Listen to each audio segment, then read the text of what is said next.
Assalamualaikum warahmatullahi wabarakatuh. Salam sejahtera untuk kita semua. Bagaimana kabar Bapak Ibu para PNS, P3K, TNI, Polri maupun para pensiunan? Semoga dalam keadaan sehat walafiat, tetap semangat di dalam menjalankan aktivitasnya, dan semoga Bapak Ibu selalu sukses.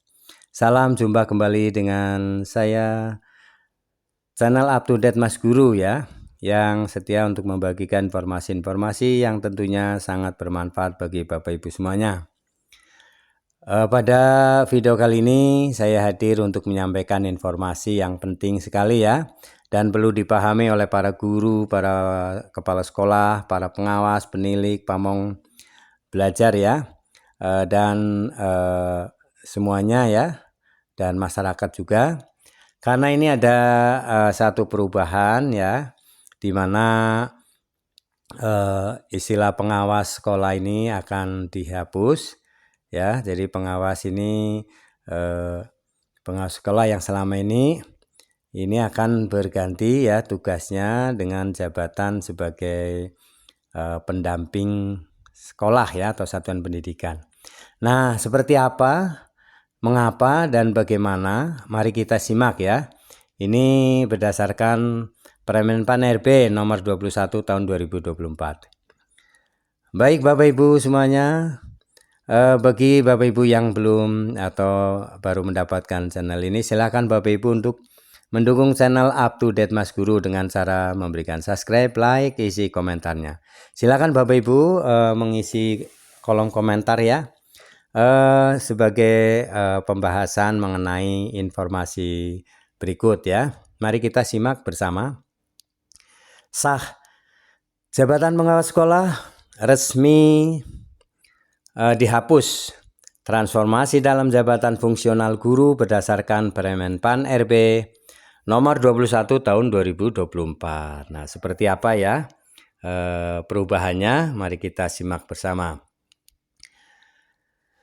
Dari melintas.id, kabar mengejutkan datang dari Kementerian Pendayagunaan Aparatur Negara dan Reformasi Birokrasi atau Kemenpan RB. Berdasarkan Peraturan Menteri Pendayagunaan Aparatur Negara dan Reformasi Birokrasi Republik Indonesia, Permenpan RB nomor 21 tahun 2024, jabatan pengawas sekolah secara resmi dihapus. Nah, lalu kalau dihapus seperti apa ya? Nanti mari kita kaji bersama. Peraturan ini menandai perubahan besar dalam pengelolaan jabatan fungsional di dunia pendidikan. Permen-Pan RB nomor 21 tahun 2024 mengatur integrasi beberapa jabatan fungsional, yaitu guru, pengawas sekolah, pamong belajar, dan penilik. Keempat jabatan ini akan dilebur menjadi satu nomenklatur, yakni jabatan fungsional guru. Peraturan ini ditandatangani oleh Menteri Pendayagunaan Aparatur Negara dan Reformasi Birokrasi Rini Widantini ya, sebagai langkah strategis untuk meningkatkan efisiensi dan efektivitas manajemen tenaga pendidik dan kependidikan. Pada bagian menimbang ya, dalam peraturan tersebut dinyatakan bahwa integrasi ini bertujuan untuk mengembangkan karir serta meningkatkan profesionalisme pegawai negeri sipil PNS yang bertugas di bidang pendidikan. Jabatan fungsional guru diharapkan dapat mencakup tugas dan tanggung jawab yang sebelumnya diemban oleh pengawas sekolah, pamong belajar, dan penilik. Pasal 8 Permen-Pan RB ya, ini menjelaskan tentang penugasan tambahan yang dapat diberikan kepada guru. Guru dapat diberikan peran sebagai kepala satuan pendidikan, pendamping satuan pendidikan, pendidik pada jalur pendidikan non-formal, atau peran lain yang ditentukan oleh Menteri Pendidikan. Dengan demikian, tugas-tugas yang sebelumnya dilakukan oleh pengawas sekolah akan beralih menjadi penugasan tambahan untuk guru. Transformasi ini juga memberikan dampak pada jalur pendidikan non-formal. Pamong belajar dan penilik yang sebelumnya bertugas pada jalur ini, kini akan diberikan penugasan sebagai pendidik pada jalur pendidikan non-formal. Hal ini mencerminkan upaya pemerintah untuk menyelaraskan tugas dan fungsi dalam sistem pendidikan nasional. Dalam pasal 23 Permen Pan RB menetapkan ketentuan peralihan bagi PNS yang saat ini menduduki jabatan fungsional pengawas sekolah, pamong belajar, dan penilik. Mereka akan dialihkan ke jabatan fungsional guru dengan penyesuaian tertentu. Proses ini diberi batas waktu maksimal 2 tahun sejak peraturan mulai berlaku. Guru yang sebelumnya menduduki jabatan fungsional pengawas sekolah atau penilik akan diberikan tugas tambahan sebagai pendamping satuan pendidikan. Sementara itu, pamong belajar akan menerima penugasan sebagai pendidik pada jalur pendidikan non-formal. Penyesuaian ini diharapkan dapat memberikan kejelasan fungsi dan peran dalam mendukung pendidikan formal maupun non-formal. Salah satu persyaratan penting dalam transformasi ini adalah kewajiban memiliki sertifikat pendidik. PNS yang menduduki jabatan fungsional pengawas sekolah, pamong belajar, dan penilik diwajibkan untuk memiliki sertifikat pendidik tersebut dalam waktu 2 tahun sejak peraturan ini diundangkan. Langkah-langkah ini merupakan bagian dari upaya untuk memastikan kualitas dan profesionalisme tenaga pendidik. Permen Pan RB ini juga memberikan ketentuan khusus bagi PNS yang menduduki jabatan fungsional pengawas sekolah dan penilik ahli utama.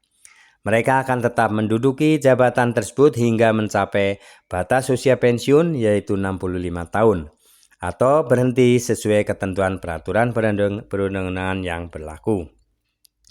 Lebih lanjut, PNS yang menduduki jabatan fungsional guru ahli utama akan diberi penugasan tambahan sebagai pendamping satuan pendidikan. Ketentuan ini menegaskan bahwa peran pendamping satuan pendidikan menjadi bagian integral dari jabatan fungsional guru.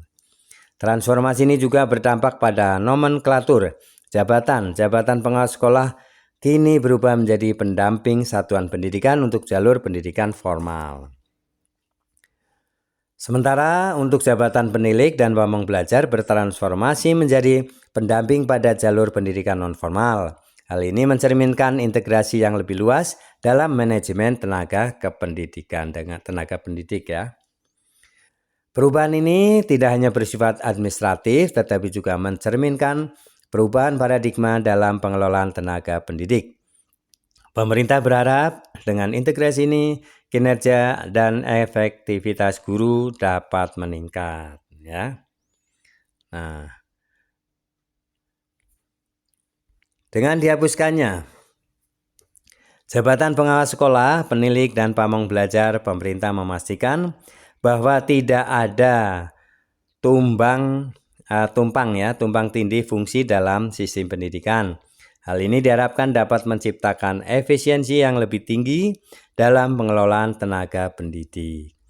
Bagi para pendidik tenaga pendidik yang berdampak oleh perubahan ini, pemerintah memberikan masa transisi selama 2 tahun untuk penyesuaian. Penyesuaian ini mencakup pengalihan jabatan, pelatihan, dan pemenuhan persyaratan seperti sertifikat pendidik. Dampak dari transformasi ini diharapkan tidak hanya dirasakan pada tingkat individu, tetapi juga pada tingkat institusi pendidik. Ya. Bagi masyarakat dan tenaga pendidik masih memiliki pertanyaan mengenai peraturan ini. Sebagai langkah penutup, implementasi Permen Pan RB nomor 21 tahun 2024 ini diharapkan tidak hanya meningkatkan efisiensi pengelolaan tenaga pendidik, tetapi juga memberikan dampak positif terhadap kualitas pendidikan di Indonesia secara keseluruhan. Dengan perubahan ini, mari kita bersama-sama mendukung langkah pemerintah untuk pendidikan yang lebih baik dan bermutu. Demikian ya Bapak Ibu yang dapat saya sampaikan, semoga ini bermanfaat mengenai perubahan atau penghapusan jabatan pengawas sekolah ya. Sekarang terintegrasi menjadi satu, yaitu sebagai jabatan fungsional guru ya. Nah, tentu saja perubahan ini membutuhkan penyesuaian. Untuk itu, Bapak Ibu silakan diharapkan untuk bisa menyesuaikan karena ini akan diberi waktu ya, tenggang waktu 2 tahun ya. Terima kasih telah menyimak video ini hingga selesai, semoga bermanfaat. Jangan lupa Bapak Ibu untuk memberikan subscribe, like, isi komentarnya. Sampai jumpa kembali, terima kasih. Assalamualaikum warahmatullahi wabarakatuh.